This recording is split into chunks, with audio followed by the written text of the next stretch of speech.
देख रहे हैं राष्ट्रीय जगत विजन न्यूज। छत्तीसगढ़ की महिला डीएसपी कल्पना वर्मा पर धोखाधड़ी और ब्लैकमेलिंग जैसे गंभीर आरोप लगाने के बाद चर्चा में आए दीपक टंडन की मुश्किलें लगातार बढ़ती जा रही है। दीपक टंडन पर एक तरफ कोर्ट से गिरफ्तारी का वारंट जारी है, तो दूसरी तरफ सोशल मीडिया पर एक के बाद एक दीपक टंडन के कारनामे खुल रहे हैं। वहीं एक और वीडियो दीपक टंडन का सोशल मीडिया पर इन दिनों बेहद वायरल हो रहा है, जिसमें दीपक टंडन की जमकर कुटाई की जा रही है। पैसों के लेन देन को लेकर कुछ लेनदारों ने दीपक टंडन की जमकर कुटाई की थी, जिसका अब वीडियो सोशल मीडिया पर वायरल हो रहा है। आइए आपको दिखाते हैं दीपक टंडन के कारनामे। दंतेवाड़ा की महिला डीएसपी कल्पना वर्मा पर रिश्वतखोरी और ब्लैकमेलिंग का गंभीर आरोप लगाने वाले विवादित होटल कारोबारी दीपक टंडन की मुश्किलें लगातार बढ़ती जा रही हैं। एक तरफ जहां उनके खिलाफ 28 लाख की धोखाधड़ी के मामले में गिरफ्तारी का वारंट जारी हुआ है, तो वहीं दूसरी तरफ अब लोगों का पैसा डकारने पर हुई उनकी सरेआम पिटाई का एक पुराना वीडियो सोशल मीडिया पर जमकर वायरल हो रहा है। सोशल मीडिया पर वायरल हो रहा ये वीडियो 2018 का बताया जा रहा है। वीडियो में साफ देखा जा सकता है कि कुछ लोग होटल वेलकम श्री के मालिक दीपक टंडन की पूरी तरह से पिटाई कर रहे हैं। यहाँ तक कि गुस्साई भीड़ ने उसके सारे कपड़े तक फाड़ दिए और उसे नग्न कर दिया था। जानकारी के अनुसार टंडन ने जमीन और अन्य कामों के नाम पर लोगों से करोड़ों रुपए ठगे थे। जब पीड़ित अपना पैसा वसूलने के लिए उनके पास पहुंचे, तो कारोबारी ने उन्हें अपमानित किया। इसके बाद आक्रोशित लोगों ने विरोध करते हुए उसकी जमकर पिटाई कर दी।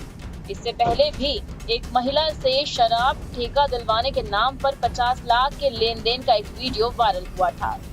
दीपक टंडन ने हाल ही में दंतेवाड़ा में पदस्थ महिला डीएसपी कल्पना वर्मा पर लव ट्रैप, धोखाधड़ी और 2.5 करोड़ रुपए हड़पने का झूठा आरोप लगाया था। उन्होंने इसकी शिकायत थाने में भी दर्ज कराई थी। हालांकि टंडन की शिकायत से पहले ही कोरबा के महेंद्र सिंह ने 2020 में उन पर 28 लाख रुपए की धोखाधड़ी का मामला दर्ज करवाया था।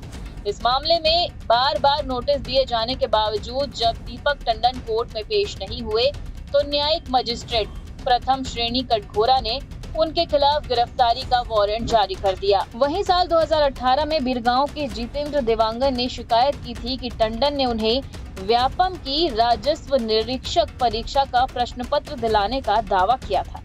प्रति अभ्यर्थी 3 लाख रुपए लेने के बाद भी न तो प्रश्न पत्र मिला और न ही टंडन तय जगह पर पहुंचा। इस मामले में सिविल लाइन रायपुर में केस दर्ज है। कोल ट्रांसपोर्ट में भी धोखाधड़ी की। कोरबा जिले के दीपका थाने में भी दीपक टंडन के खिलाफ धोखाधड़ी का केस दर्ज है। यहाँ ECCL दीपका कॉलोनी में रहने वाले कारोबारी महेंद्र सिंह ने 2015-16 के बीच 27 लाख रुपए की ठगी का आरोप लगाया था।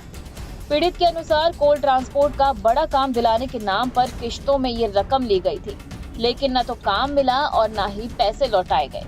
कांग्रेस नेता के बेटे से भी ठगी की चर्चा है। दुर्ग जिले के एक बड़े कांग्रेस नेता के बेटे के साथ भी टंडन के द्वारा ठगी किए जाने की बात सामने आ रही है। हालांकि इस मामले में अभी तक कोई औपचारिक शिकायत दर्ज नहीं करवाई गई है।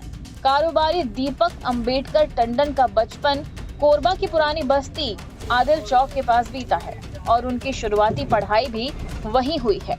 नया बस स्टैंड के पास सड़क किनारे उनकी छोटी सी फोटो फ्रेमिंग की दुकान हुआ करती थी, जिसे उनके भतीजे अभी भी चला रहे हैं।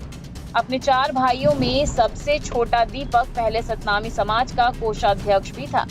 छोटी सी दुकान से निकलकर ठगी के दम पर रातों रात होटल कारोबारी बनने तक का सफर अब कानूनी शिकंजे में फंस गया है। और फिलहाल खबरों में इतना ही। अपडेटेड रहने के लिए हमारे चैनल को सब्सक्राइब कर लीजिए।